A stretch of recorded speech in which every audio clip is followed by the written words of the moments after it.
Okay, sounds great. All right. Welcome to the City Council work session this Monday, September 23rd, 2024. It's exactly at 5 o'clock. All right, the discussion today is the Uptown TIF affordable housing work session. Very excited to have back our consultants and then Andy, who's been championing from all of us from an initiative that started all the way back in August of 2023, if I'm not mistaken. So when we first started talking about this, I'm glad you're going to bring us an update. So the floor is yours, Andy. Well, we started off looking at this as a way to help do a lot of public improvements around Abernathy Park, and then we became aware of legislation that changed to allow us to have bimodal.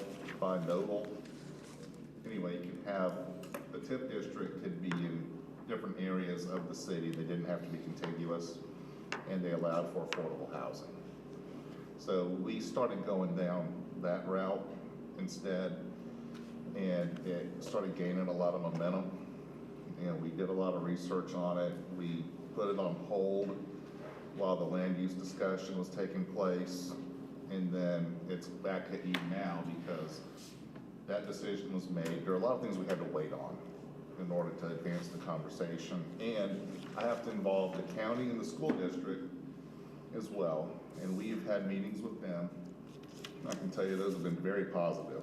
Can you explain why you have to involve the school district? Because they are also taxing entities and their money is also frozen. Right. And that's because we don't have enough on our own to really make a significant impact. Now Tripp's going to get into some of the financing on that, where we could have the school district involved and not the county and vice versa, that sort of thing.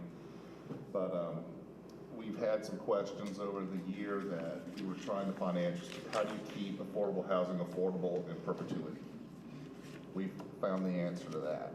And a lot of things just kind of fell into place by who owns land that we're proposing to use, things of that nature. Pickens County Habitat has been extremely helpful in getting us in touch with some people who are very experienced in this and have done a very common sense approach. It was a model that worked well with us.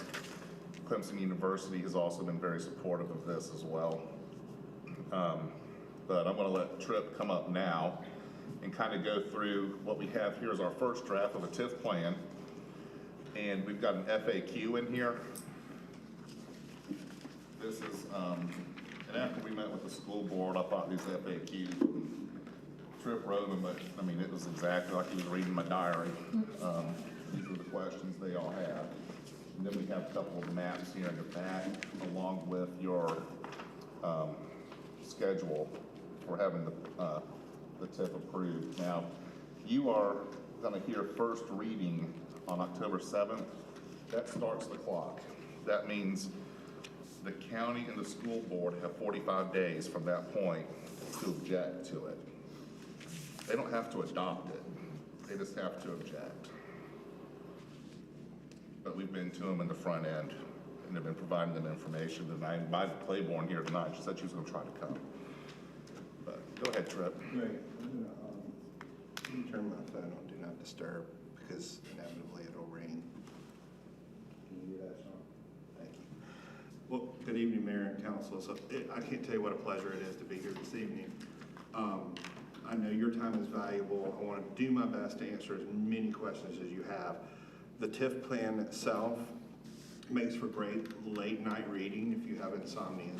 The FAQ is probably the one that you want to refer to first. I think the first thing to explain, I think Councilor Boatwright's question is really valid, is that the beauty of TIF is that the municipality can capture the incremental revenue of the school district and the county and use that revenue to issue revenue bonds and do pay-as-you-go projects within a designated district.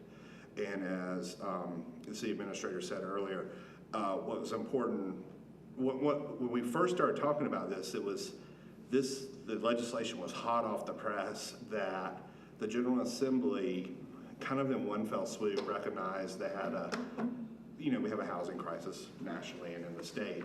And so they allowed for TIF, H tax, and A tax to all be used for housing. And so it's like, gosh, do y'all want to be the first to do this? Because it looks like the incremental revenue generated by, and again, this project's had so many different names. I call it the Uptown Project, you know, in the TIF plan it's called, or in the FAQ it's called the Hub Project. Names are, but anyway, this has a significant chance to be like the key that could unlock an affordable housing issue, and that would be something that we are aware that the county and school district are concerned about as well. And then the particular binodal nature of it is that Clemson University happens to own a 17.5 acre parcel in the Cadillac Heights neighborhood, which is referred to wrong in your FAQ. It's right in the TIF now, it's Andersonville there, but it's Cadillac Heights. That 17.5 acres is, for lack of a better term, is kind of a remnant piece of university property that dips into the city. Well, it's like, gosh, we have all the ingredients to kind of make for a legacy project that, and I'll be frank with you, I've been planning for 30 years.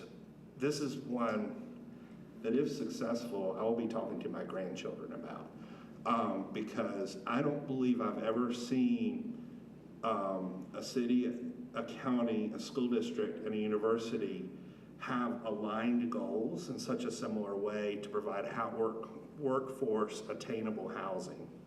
And so, as I think y'all understand what TIF is, the binodal nature I kind of just explained. It was kind of a, you know, we've got something that, I mean, I don't need to, I don't follow the newspaper here. I live in Fountain Inn, but has been a controversial project. That project can actually leverage investment in an area to create attainable housing. And then I explained how universities involved. The reason we want to do it now is a really important consideration. We first started talking about in 2023. Of course, a lot of hurdles had to go over the hump. And we had a long discussion at the staff level with bond counsel. And I want to keep in mind that Brad Love is bond counsel. It's been kind of a tripartite between our firm, Hainsworth, Sinclair, Boyd, and staff here at the city, is that we could push it, but then we would not capture the sale of the land for the hub project.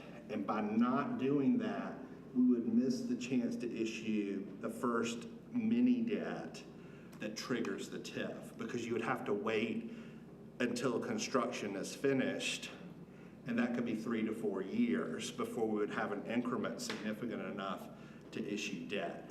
Can I explain what we would do with that mini bond? Yes, because you know more about that than I do. What we would do, because the county, the school district, and the university, and the city all have financial stake in this, we would use that to hire a firm to do a stakeholder housing needs assessment. We're going to find out how many employees of each entity are looking to rent, looking to own. Do they need 2 bedrooms? Do they need 3 bedrooms? We want to find out what that housing mix needs to be so that we know what to put on this land. And then we're also going to create a community land trust. The land trust is what's going to manage the land, and it's basically going to, the people are going to have, they're going to own the home but lease the land that it's going to be on. So, and it's going to have a shared equity model in it. So it's going to be de-incentivized for investment, because 75% of any capital gains are going back to the land trust. The people who own the home are going to get all their equity. They're going to get a CPI factor and 25% of any profit. And then the CLT is going to have first right of refusal to purchase it, and then we would turn around and sell it again for $170,000. And if I'm not.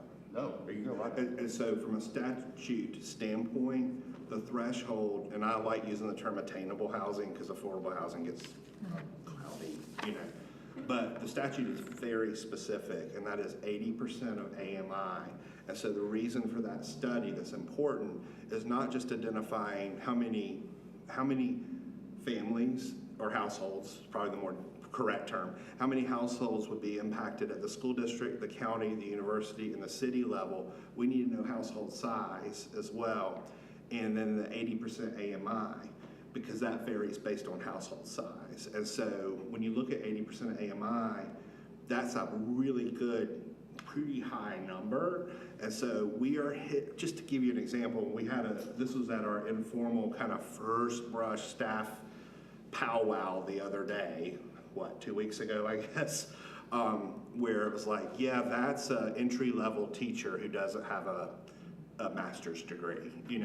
That is a sheriff's deputy. That is a frontline worker, a janitor at Clemson University, or that is a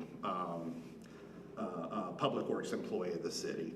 And so the idea, and each of the jurisdictions kind of feels like, and Clemson's role is more that they're the landholder of the significant piece, but somehow, how can that study create an equitable distribution of participation at that 80% level? So someone like myself, where my earnings would be above that threshold. But I have a very dear friend who works for the school district of Pickens County, a middle school teacher, who lives at home with his parents, and he could potentially qualify for this. And it's the kind of thing that, is rarely do we have the opportunity for these things to align in such a way. Tripp has a question, because there's a similar model that's used at Princeton of all places. Mm-hmm. And so is the banking going to be local as well? Are we working on a way to fund this? That's a via great Clemson? question. The banking can be involved locally in several ways. Typically, and I'm going to defer to Andy on this, is the mini bonds typically are done at the banking level and not put on the bond market. Yeah, if it's a small, we're looking like. Usually that's a bank bond, and you'd have a local bank participate in that. The community land trust can very much involve local banks, and I happen to be roommates with an underwriter, and he works for a different bank. He said, well, for us it would be hard because that's just not the model we follow.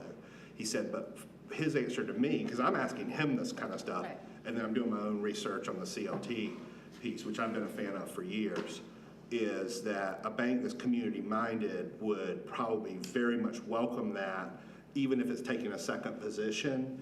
And then the other part that's important is CLT through Fannie Mae has its own mechanism, and Fannie Mae has guidance on how the banks can do that. So it'd be through, a lot of times it runs through Fannie Mae. But the banks are participating in that. And trust me, I know there's a difference between Princeton and here, I get that, but it's a similar thing, and it just keeps it in the community. Absolutely, and I think the fact that Fannie Mae has the guidance can help a local bank kind of follow through the course, because it is a real estate instrument. Yeah. So if you're a mother, father, child, pick it, and your child could inherit that property. And so being a legal real estate instrument, it can qualify, but there's certain parameters because it's on a 99-year ground lease that kind of make it a little twist. So the plan would be long-term or short-term to develop on the vacant property that the university owns? Yes. And we don't have any pushback from them on that? No. Great, okay. Yeah, and I think we specifically wrote the plan to include infill development in the Cadillac Heights Able neighborhood, Yep. and to include funds for rehab in there too. Now that gets to be potentially, and that's why the plan, I have to say this, the plan deliberately has to be as general as I can make it to satisfy the statutory requirements, and as specific as I can make it to set up the guardrails that the taxing jurisdictions, yourselves included, feel comfortable with it. So it's a really interesting highway that we're on. That's why the study's so important, because it'll start to, for lack of a better term, narrow the lanes. But we could envision, I can very much envision the community land trust or another entity having the function of having a fund to be able to help owner occupants stay in housing. but that might be through a short-term easement to the land trust. I hope that makes sense. It does. So let's say I own my own home, it's a generational home, I need a new roof, I could do an easement and the land trust could give me a low-interest loan or a zero loan, or grant me Yep. funds to be able to preserve that home for the legacy of my family. So aside from the university-owned property, how does the boundary lines drawn here, how are the property owners inside there that already own their property affected? Great question. So unless the property owners themselves do an improvement that increases the value of their property. So if I own a home in Cadillac Heights and I decide to double the size of that home, Right. the assessor will reassess my value based on that new addition. Or if I own a home in Able and I sell it, then the new purchaser, the assessor would trigger it then. That would increase the taxes paid on that. Right. If I do nothing, Yeah. then the natural accrual of the tax increase is all I'm liable for. So let's just say, I'm just going to use a hypothetical. I own a well-maintained home in Cadillac Heights, and my home has been well-maintained and it's increased at a step-up level. It's just going to continue to Right. increase at that level over time. And the only difference would be on the back end, where the resident will never see it, other than the improvements that are happening in my neighborhood as a result of all the incremental payment. So if my tax bill goes from $500 to $550, Right. that $50, instead of going to the general funds of the school district, the county, and the city, would all go back into my neighborhood. And so if I were speaking to a resident of the neighborhood now who has concerns, I would say, guess what?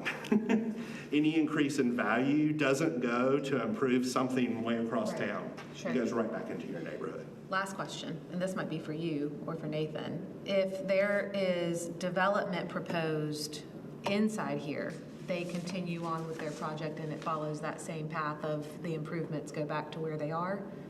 Like student housing or multifamily housing or whatever inside one of these zones? Well, we would have to possibly rezone the property to allow the type of housing mix that the study proposes to fill the need. Okay. Well, the question, no, it's a good one, is the fact that there is stuff percolating in there right now. Right. And there's one person that is acquiring land and has got, contracts on land to acquire more land that kind of sort of ties into what's there now. Kind of like, the varsity club, for example, that continues to expand. Yeah, exactly. And goes back towards Fabrica. That's the back one. in that land there. He's acquired the property of the same. Of 10 duplexes or 10 Right. triplexes. Well, yeah, but he's acquired the Singleton property, which, I thought was a bridge too far, but he has acquired that property. So Somehow. so that's gonna become, and I don't think Nathan's even seen that yet. Well, they haven't proposed it yet, but Right, they've but I been mean, that's measuring. coming. Yeah. They I mean, wouldn't be eligible for any of the benefit of the program. Okay, that's my He would or would question. not They do would it. not be Would not. receiving 80%. He wouldn't want it anyway, but I don't feel But like it. Councilor Fulmer, I think to your question, your comment, and everyone's comment here, is that it would indeed accrue to the fund, the TIF fund. Right. Allowing for any investment in either node. Right. Would increase the fund value. I would say there would probably be an incidental benefit to the developer insofar as infrastructure improvements, sidewalk connections, in the ground, sewer, water, those kind That's of to any things. that would property be- owner in that That would just be area. needed anyway, but it wouldn't directly tie to that particular development. Explain to me Great though, question. because, this is a pretty significant area when you think about the work that's being done by the group that I'm working with, the Shaw Center. So you made reference to, because we work on some of these homes within these neighborhoods and everything, so you're making reference to this fund being used to improve these homes some of these homes in need. Is that what you're saying? That's a possibility if the study can identify that mechanism, yes. When you say, wait, say again, The way the statute is written, and frankly, this is a great question. One of the things that we've grappled with, not grappled with is probably not the right word, is could the increment create a fund for owner occupants to take advantage of I think it could do that because the way the statute, I've kind of reconsidered this over time. The statute is written so that private sector affordable housing could be improved. But that household, if it's owner occupied, would have to meet that 80% criteria. Does that make sense?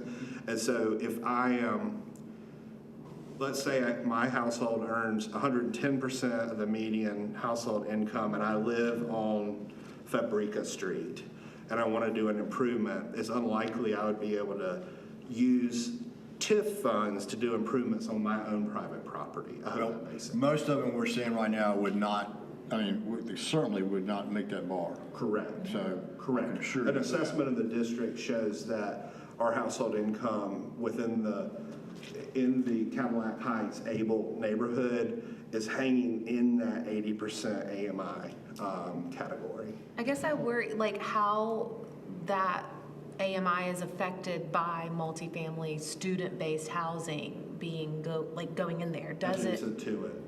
in it? In it.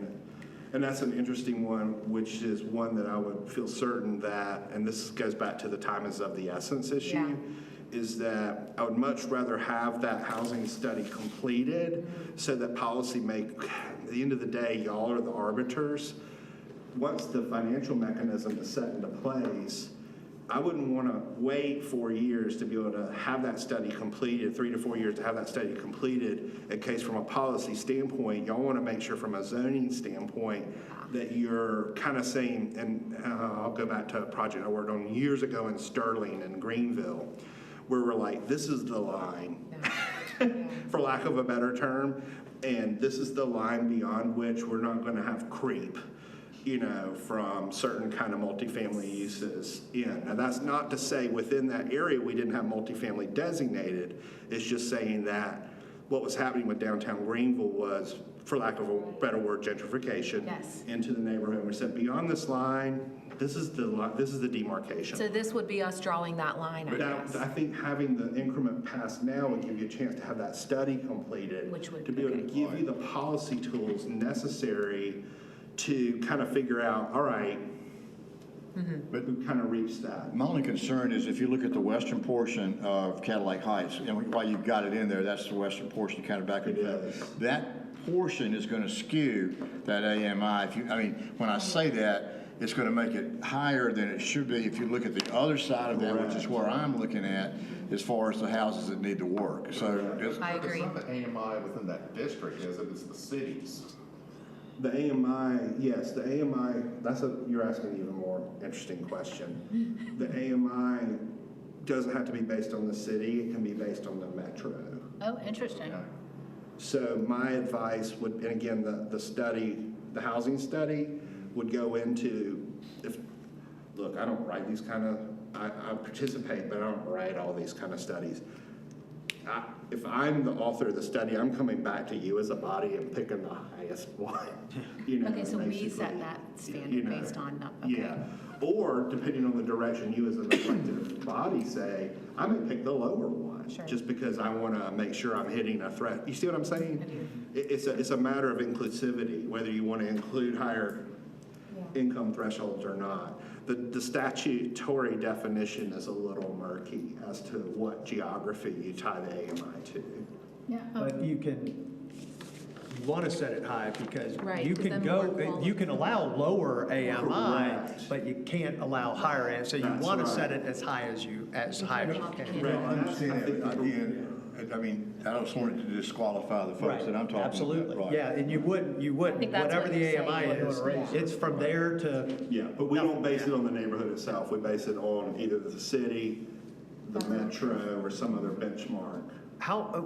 just quick, dirty estimate, how much would the study cost, you think? I probably can say this from a consultant standpoint. I would imagine if you're asking the consultant not only to create the feasibility study, but do all the legal documentation to create a CLT, we're probably talking $150,000, which is quite a bit more than the $12,000 I'm charging you to do this.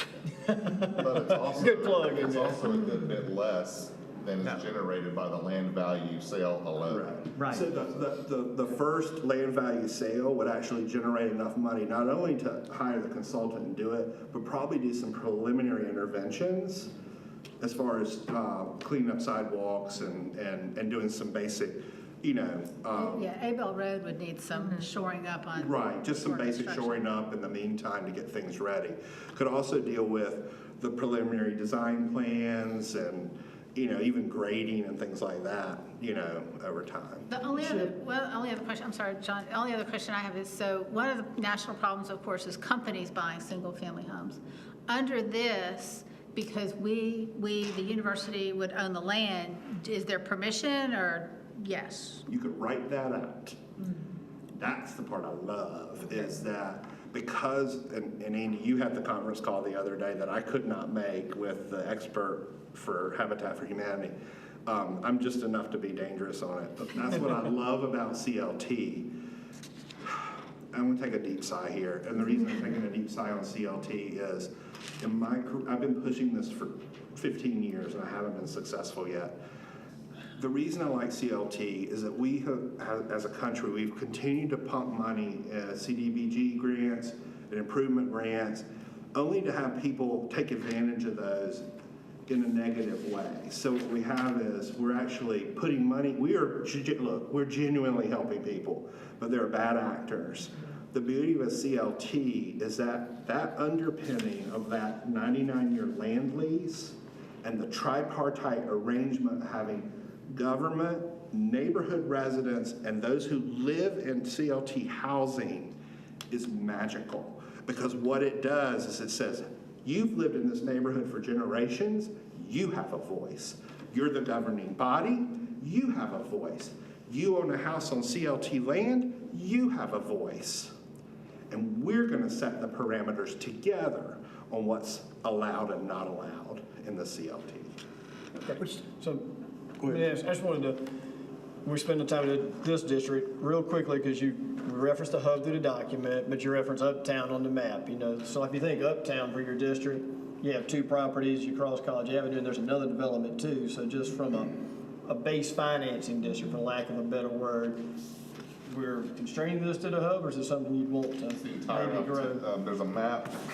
No, but Maps are in here. the map's showing just that area, but we reference it as Uptown, so I'm wondering, like, the project is already started right now, for Right, example. and I'll apologize for my, the lingo in here is gonna still need to be cleaned up, because I'm still like fresh at learning what's what.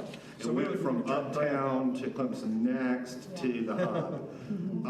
And so the hub's probably the most recent language. I'm aware of the development across, I'll make sure I get it right, College Avenue, the ground is broken. It's a really good question as far as why would we not go ahead and draw that in? And it's a nuanced answer. So my nuanced answer would be, for cleanliness sake, I would much rather have this be one where the school district and the county as participating entities don't see dirt turning already on a project, because the purpose of the statute has what I call the but-for clause, and it's but for the district, but for the creation of the district, we might not be able to implement the things that are proposed. And so when you include something where the dirt's already turning, you start to, particularly for the other taxing jurisdictions, the question marks starting to pop up on the, well, this is already happening, so the but-for clause doesn't seem to make sense. Now, that being said, there are plenty of TIFs across the state have been written that will lasso in something, to catch it. What we are trying to lasso something, and that is the land sale. And that's important because without it, we don't have that preliminary increment. What's the role of Habitat in this? Pardon me? Habitat. Oh, Habitat has been, so far as I know, has been a key just advisor. They've been a key advisor in there, but we would like to see them have some housing in there. And Some. Yeah, and I Operative don't think word, they're gonna be able to some. do all of it, because Okay. it would just take too long. because Okay, they're I just want to long. make certain, okay. But we want to involve them that way, and they can do other things too, like they can potentially run the CLT. I mean, they can do some things that can tie in this property, and they could also link the other 2.7 acres we have on the other end of town. Now, TIF money couldn't be used over there, but some of the same mechanisms to keep it affordable could be used. And I think your question, Councilor Fulmer, is a good one in that, again, there's a lot I know just enough about to be dangerous, is that the traditional habitat model that we've seen and kind of grew up with is exploded in the last couple of years, and habitats are fending for themselves is not the right word. They are reinventing themselves to be more flexible in how they do things, which has been cool to see in other jurisdictions I'm working in. But I would never, we're not writing into the TIF plan, nor if I were the consultant doing the housing study, I would not have a single operator be, you know. No, but I know that some county habitats are better than other county habitats. Absolutely. Ask that question. And inevitably, it has been traditionally a fairly slow process. You know, Clemson as a community has been more of a pioneer, I would say, than probably a lot of others that I've worked in. Tamara's advice at this point has been outstanding. She's really been It has been, I mean, good farmer. I had not met her until we were having our powwow the other day, and I felt like I met a kindred soul because she started talking about CLT and her eyes lit up and my eyes lit up, and I was like, I've got another CLT person in the room. So, What's the extent of her territory? Is it just Pickens County? As far as I know. That is, She says they're looking for, they have people who want to live in Clemson, but they don't have land. So she's Yeah. really wanting to be involved. I just didn't know if they made her, if they gave her other territory, that's all. I just think the feed of workers in Oconee County is greater Yeah. than the feed of workers in Pickens County. I mean, you got considerably more retirees with skill sets that are actually building quite rapidly versus Pickens County. One thing we're doing differently, you'll notice if we start getting into the math, when we went to the school board, we said, well, they shared with us that they need operational money. And this would be, they get the most taxes out of the property. So they're looking at, potential loss of future operating revenues.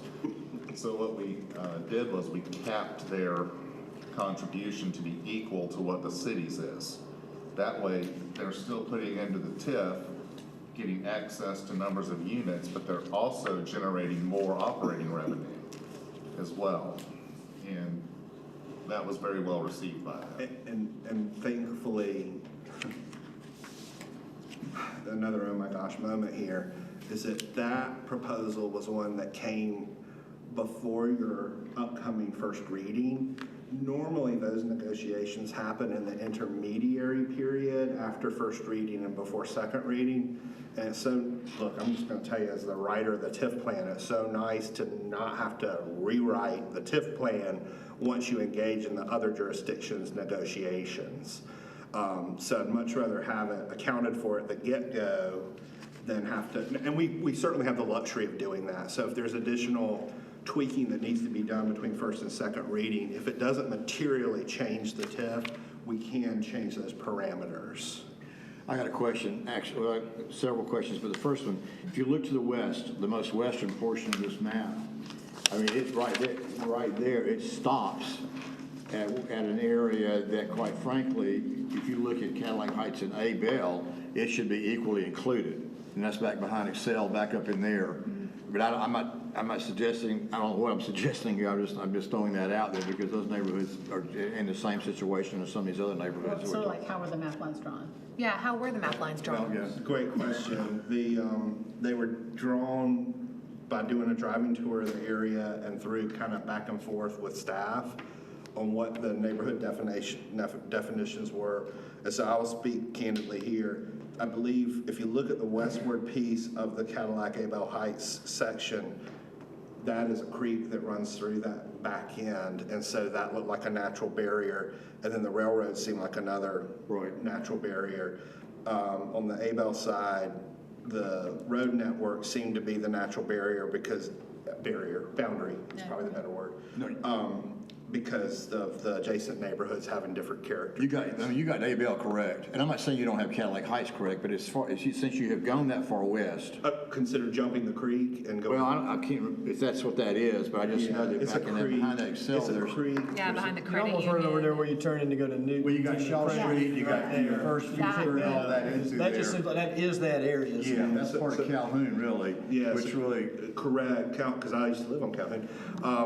But I think you're asking a really good question, and it's one that we could probably easily modify that map to step it over to include a few more properties at this point. I mean, shoot, my analysis is showing this at 0.01% of the revenue being generated for the school district and others. To the broader question, and that's finesse work that we ought to do now. I want to do it before we have the reading. So if there's an alternate boundary that y'all We have 2 have. weeks to make a modification. well, if you want to come, I'll take you for a ride. Yeah. If you want to do that. Well, and I think that would be good. I mean, my schedule. is Take me nuts. for a ride, But no. take someone for a ride and tell You me think, what to like, do. back up Where behind the y'all credit feel union comfortable. over. Come back to credit union and. Yeah. stop Right, the right in tracks there. back there. Right. Whatever y'all know better than I do where the boundary. Now, one of the things we didn't do, and it's addressed in the FAQ, is we didn't jump over to other neighborhoods. And there is a rationale for that, in that if we go to 3 nodes or 4 nodes, it starts to get I was gonna say This is all unwieldy. contiguous, what we're Complicated. talking about. Well, this is fairly And then contiguous. you run into, well, why not my neighborhood? correct. No, I think you gotta keep it contiguous and let the train track be. Yes, and then philosophically, and I'm just saying this for your own, if your constituents ask you these questions, I want you to be prepared with the answer, is that by creating the TIF here, we actually free up general fund money and other fund money to do, fund money to do improvements in other parts of Clemson as well. So it's not that there are practical reasons why this was picked. And the main one is the vacant land component. But I think this is the brilliant time, if we want to skip over a couple more blocks to the west, brilliant time to do that. I want to go back to, I've got a home, let's just say it's a home in one of these neighborhoods, Cadillac Heights, that needs work, okay? And it's owner occupied, and they meet all the criteria, generational, et cetera. So whoever goes in and does that, now tell me what the role, where is that homeowner bound now that we've gone in and done that work? Yeah, that's a great question. It's probably one that the study would have to suss out all the details on. I can only speak from my own experience on how it's worked in other places. So it's worked 2 different ways. I worked for the GCRA, Greenville County Redevelopment Authority, many, 30 years ago. It's a long time. There, what happened was the owner occupant, and I don't envision this here, but the owner occupant, any improvement would become a lien on the home, and so that would inhibit it. The vision I would have here, because of the way the statute is written, is that I think we could probably get away with it being within the private sector definition of the statute amendment. If that is unacceptable when the housing study comes out, the alternate would be a short-term easement to allow public funds to occur on publicly owned land that after a certain period will revert back to the owner. Well, let me ask you a question. Could you not set up a separate fund that you could draw off of, where you could kind of sort of get around some of this? Because right now, we're doing work on homes in the $3,000 to $5,000 range, and when it's done, it's done. The house is improved to some degree, and you walk away. You're getting into a really nuanced definition of the amendment of the statute. And so I love your question because you're really getting in the weeds. Is that our original vision when I say original, this is not original, this is recent conversation, is Andy had proposed creating just such a fund. I pushed back a little bit. I said the statute's a little weird because it calls these projects. And project by definition, as opposed to a fund, is a program. Does that make sense? I'm just trying to keep us within the lines. Again, I'm kicking the can down the road to the housing study, because if there's a way to determine that fund is what we would call I don't know, let's pick a term, the owner occupied housing improvement project fund, then each one of those is a project within it. But I would have to defer to the consultant that has the expertise more than I, that would be after completion. And wouldn't that be part of the housing authority maybe? Because the housing authority will have different powers. I would be careful about having the housing authority involved in owner-occupied housing improvements. That's my only skepticism. I was thinking more about an improvement type fund, and then you have a board essentially that would vet the improvement, and then you would draw off of that fund for that improvement. Yes, Counselor, ideally, that's what I would do too. It's just that word project in the statute nags at me. We're thinking that it'd be nice to say someone had a 30-year-old HVAC system that wasn't very efficient, replacing these things, putting in high energy efficiency windows, things to lower the monthly cost of living in the home, in addition to your standard repairs. Yeah, but that's where, like sometimes with other, things that Tripp was talking about, that's where you also do have to be careful that you go in, you put on a new roof, you replace an HVAC, you replace windows, and then that person turns around 2 months later and sells the house. Right. You got to protect against that where you have just, Normally, it would be, you have to stay in the house. Well, we've yeah, done then, this so we need to make sure 5 that we're years. saying Well, X number of time. and I that agree kind with of what you're saying, but I hadn't been in one yet that they've been selling. They've been there forever. And the Well, other, so far, we haven't done that Right. level of turnover in any houses. no, we haven't Shaw seen that Center. yet. And the only other thing is, with the HVAC, all that, that's a big deal, quite honestly, in some of the homes. But some of the homes have duct work and some don't, and then you got to kind of deal with what you got. And So we, yes, great question. I addressed this in the project list and the TIF plan by having 3 whole bullet points on different housing angles. Kind of, it's almost like reading 3 different angles. I tried to poke at this every way I could. So I called it affordable housing project as allowed under the act. That was number 1. The second one is renovation of aging and underused properties. That was number 2. And the third one was redevelopment of derelict buildings and vacant lots. Basically, I'm trying to put a TIF rope around every possible one, pending what the housing study ends up coming out to do, because I didn't want to handcuff you in this plan to be able to do everything possible. how about, I know this is going to be strange, how about, we got a lot of mobile homes. I ain't touching that with a 10-foot pole. I'm just telling you, you go through these neighborhoods and there's quite a few mobile homes. So I could very well see the fund or a project, I could very well envision a project under which this is another good question. I can envision one of the projects that the CLT undertakes, and this is the problem we have with mobile home. If they're individually owned, they're just on that lot. I think we don't have any parks. No. But they're individually owned, sitting on their own land. Sitting on their own land. And so, and it's funny because the Pickens County assessor treats that as vacant. They call it vacant land MH, which is a very interesting classification. And so I can envision one of the projects being a consideration of the landowner or the mobile home owner, if they own the land as well, the option to have a house constructed on that site. Now, the CLT would have to work out the mechanics of how the equity works and all that.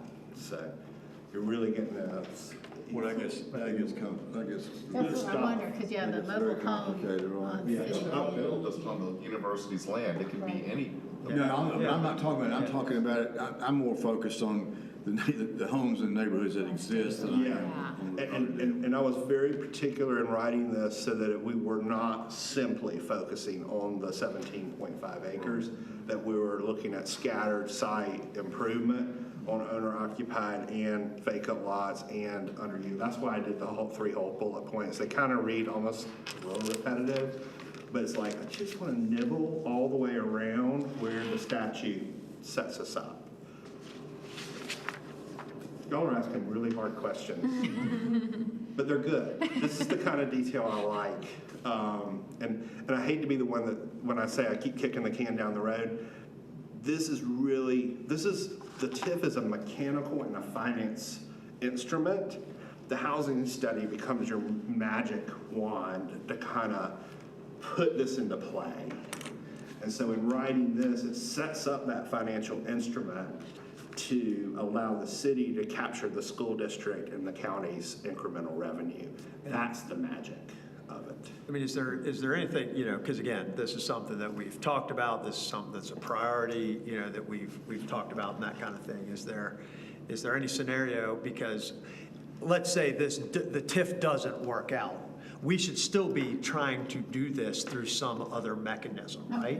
Yeah. So, I mean, is there any advantage to just going ahead now and pulling the trigger, saying, let's get going on the study, because that's going to be a key and important part of it, and then when everything works out, we can pay ourselves back and keep moving forward, and if it doesn't work out, we've got the study ready to go, we know what we need to do, and we can continue to work on other mechanisms that could fund CLT. So the problem is.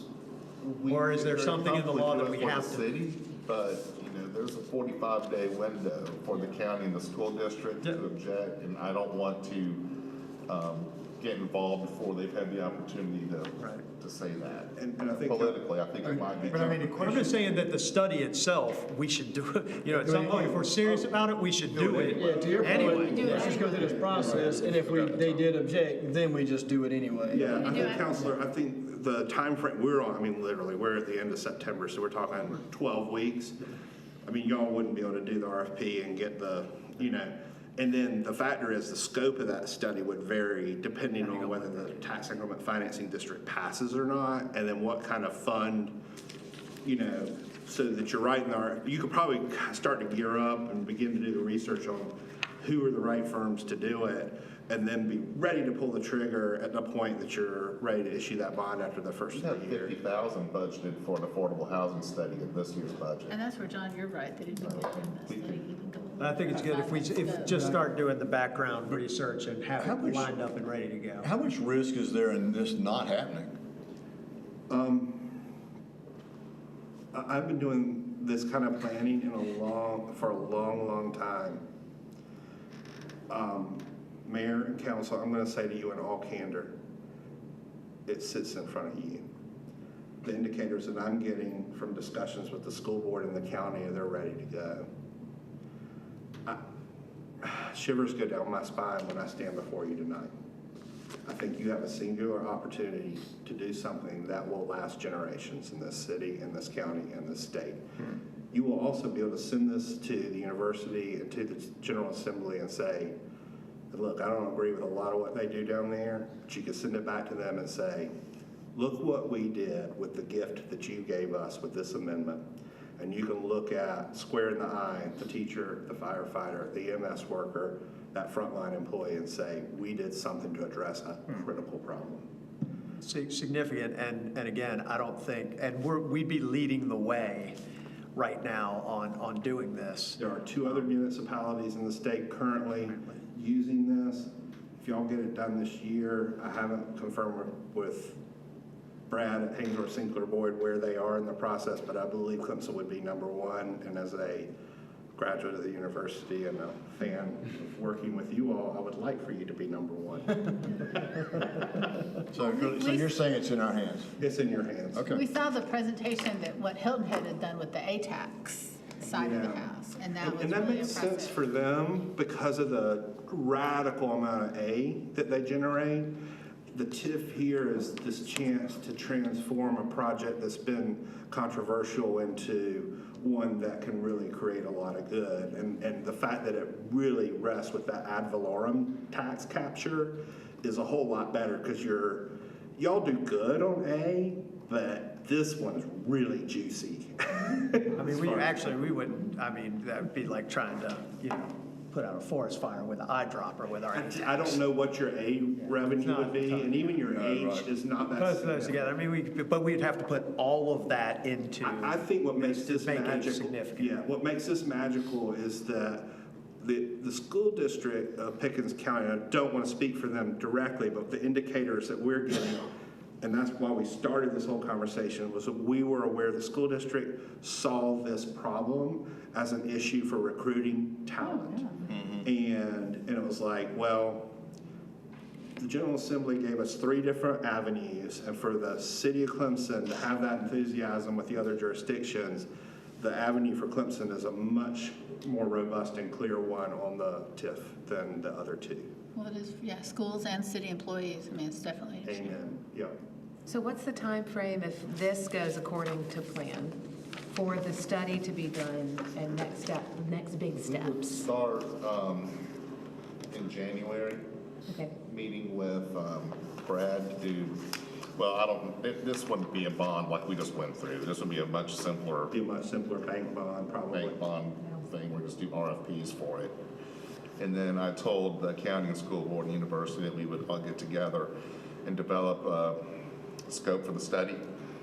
And then we would advertise it, the city would, and then we would all collectively select who we were gonna work with and get going right away, because we wanna make sure we have all the pieces in place so a build out, when that thing is reassessed and it's now generating $2 million in increment, that we can issue that $20 million or $35 million bond and start building and doing stuff.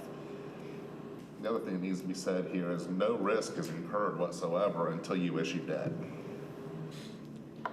And the TIF doesn't trigger until you issue debt. The TIF kind of sits like a caterpillar in a cat, until the first debt is issued, and then it becomes a butterfly.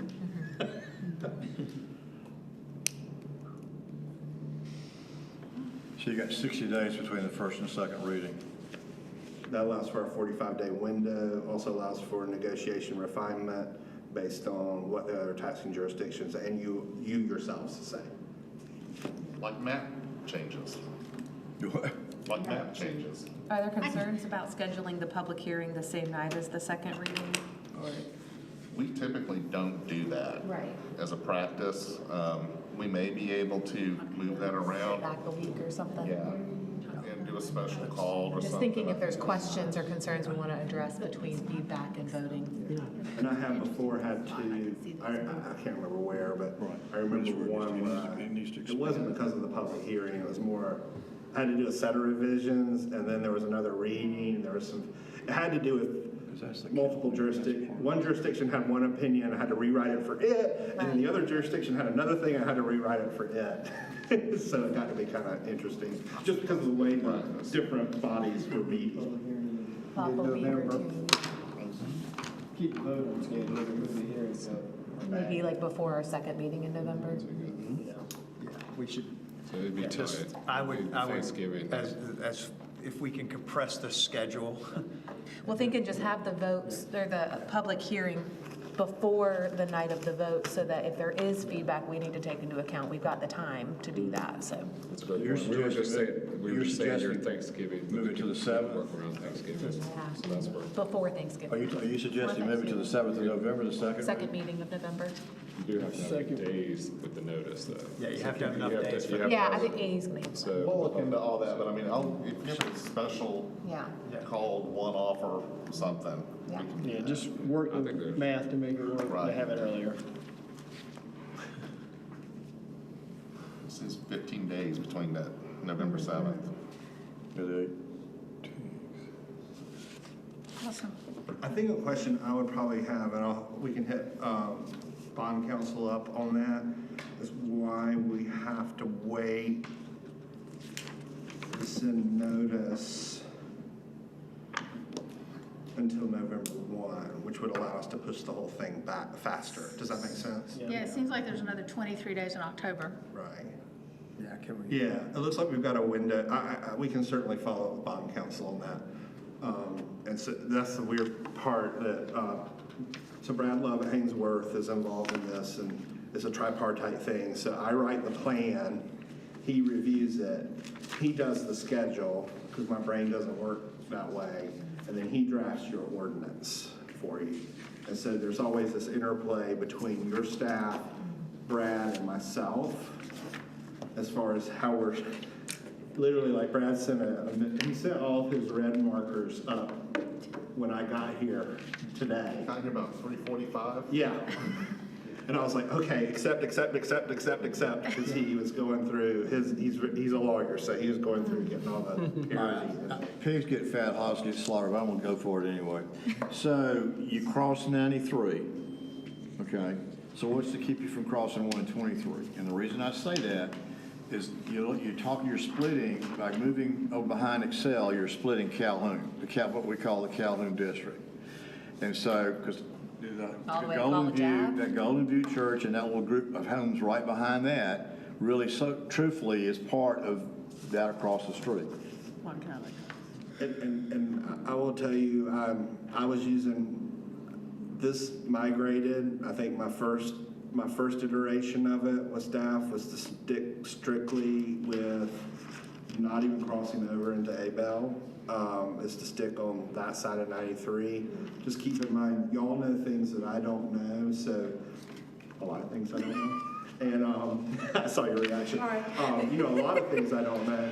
And so as the planner putting this, the road boundaries to me are psychological boundaries that y'all might not, you know. No, you're right. It's probably, my caution would be just be cautious about letting it keep Growing. Your mission creep. It's more important to get this right on the first time. Well, and let me than throw it is another to thing get it out, all. but this is important.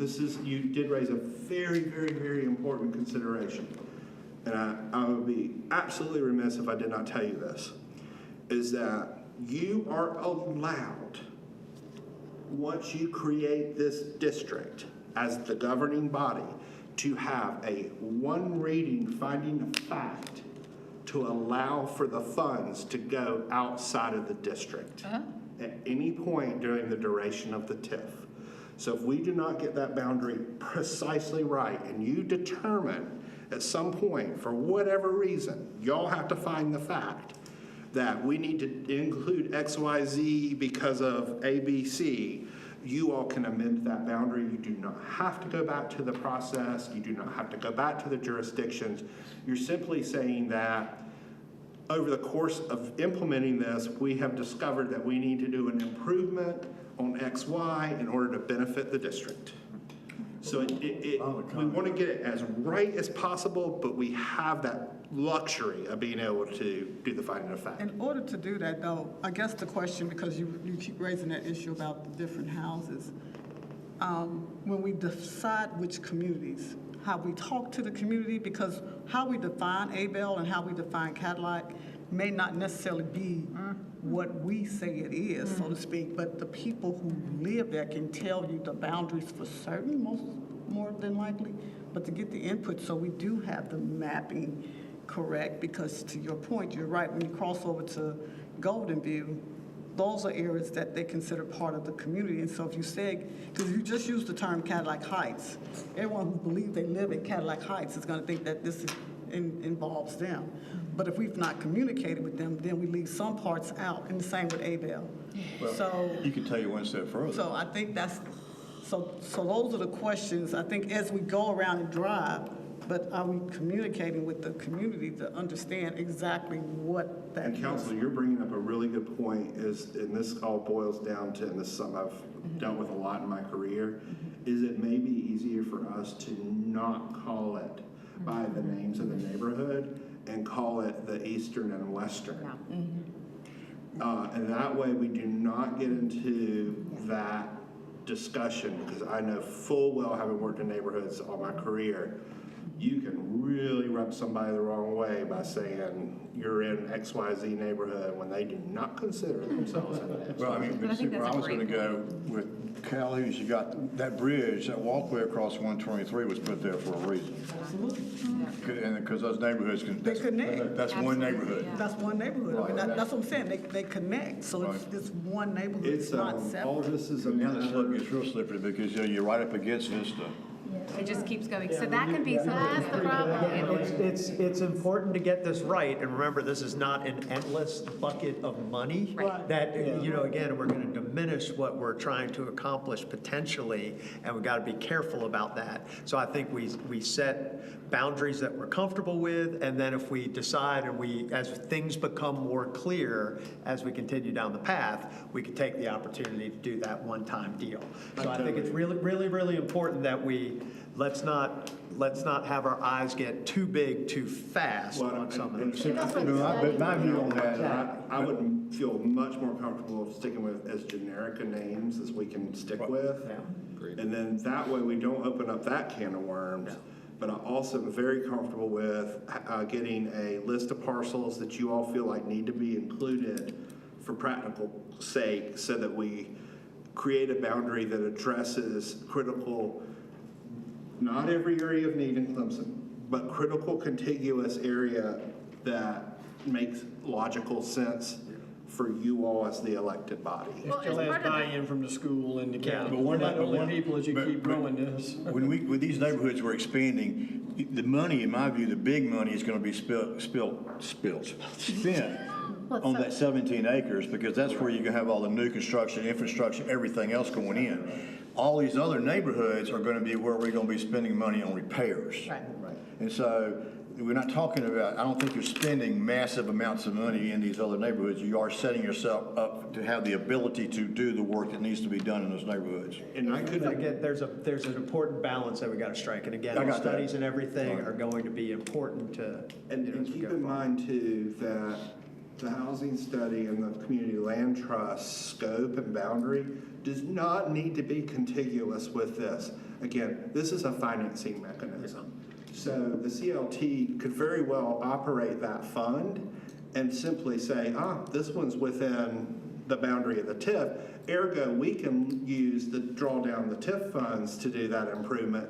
This one is outside the TIF, but we will use another source of funds to do the improvement in that. So keep that in mind as you think about it. And I don't, I'm not falling on my sword on any of this. So I'm more than happy and I welcome. But I would say, please, just for the sake of, I'd like to get the map right as you all are comfortable before your first reading, so we don't get into, because once you send notice to other taxing jurisdictions, as soon as you start adding and subtracting parcels, you give anyone who may be sitting on the fence, like, well, why did they add that? Why did they subtract that? What are they up to? So far, we're not getting any hints that that's a concern, but I'd like it to be clean. Well, the housing study can do that, as Bob alluded to. I think there's ways to do the shading and all that. I'm visualizing what the map would look like to say this is the focus, and then you have the CLT district, and then you can move out from Correct. there. I could very well see the CLT being citywide. That's what I would hope, because I would like that mechanism to also apply to the 2.7 acres. we have. Absolutely. The CLT mechanism,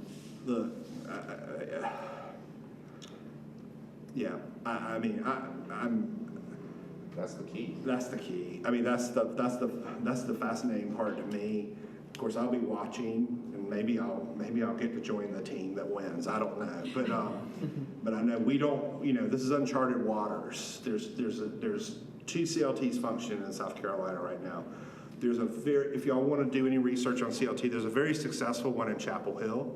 That would be probably the closest in proximity. And there was one in Gainesville, Florida, too. if I'm Okay, mistaken. good. We're So, talking with people in Ocala.